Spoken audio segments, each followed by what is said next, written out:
Roland Sterling's death at the hands of police sparked one young woman to pour her thoughts about racial unrest into a poem she read on Facebook. That video has now been viewed more than 17 million times. She starts with an apology. I wasn't born rich, but don't get it twisted. See how I look? My white skin is my privilege. I don't get watched when I go to the mall. If I get stopped for a ticket, it doesn't end in a brawl.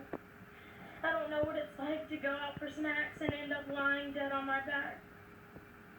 My car's never been watched or followed around. My kids don't claim parts and then get gunned down. I don't know anyone murdered for selling cigs or CDs. I've never been choked out or shot at by corrupt men in PDs. So I won't pretend to know how you feel, but I have something to say that's true and that's real.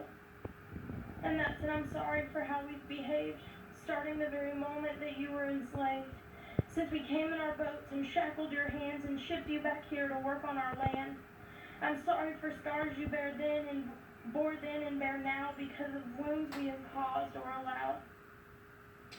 Moving now to Savanna Hartman. Savanna, thanks so much for being with us. I just want to ask, what made you finally write that poem? What made you share it? And are you surprised at this point it's been viewed 17 million times? I'm surprised.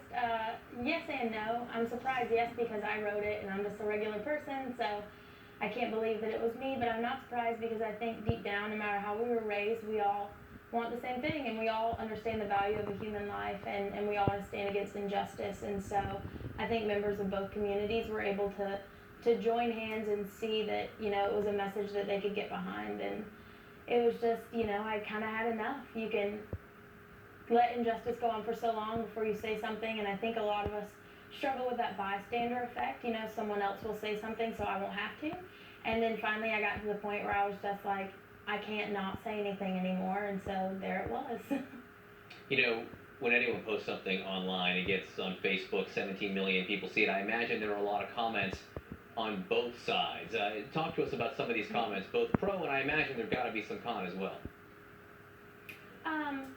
I'd say really about 85% of the reception has been positive. One of the main comments that we got that was kind of more negative was that my family or my husband and I or our church were anti-cop, and that's absolutely not the case. We love cops. We have people in our family who are cops. We support cops.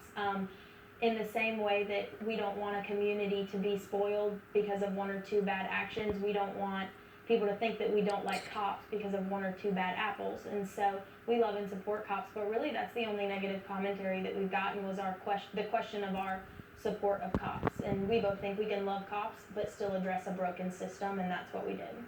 It's interesting. I've been talking to Don Lemon, Van Jones, some of our friends here at CNN, and they talk to us about the talk that young African American kids need to get from their parents, or that parents give their African American children about how to behave, how to react if they are faced with police officers, just how to react and behave in society. And one of the things that Van and Don have been saying is that they think now that white parents need to have conversations with their white children. I'm wondering what you think those conversations should be.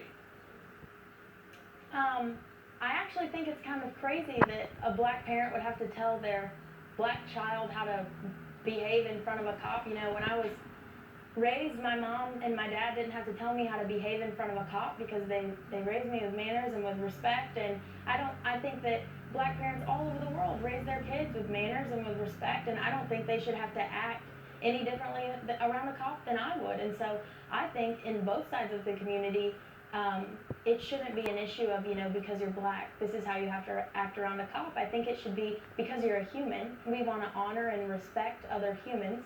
And so we're going to walk in honor and integrity. We're going to respect authority. We're going to be loving. We're going to value human life. And we're going to be, upstanding citizens. And I think the majority of those talks are what parents are having with their children.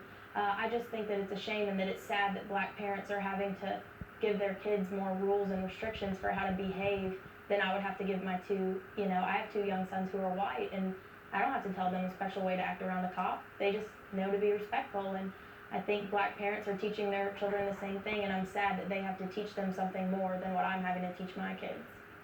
Savanna Hartman, thanks so much for being with us. Mm-hmm. All right, tonight is CNN Town.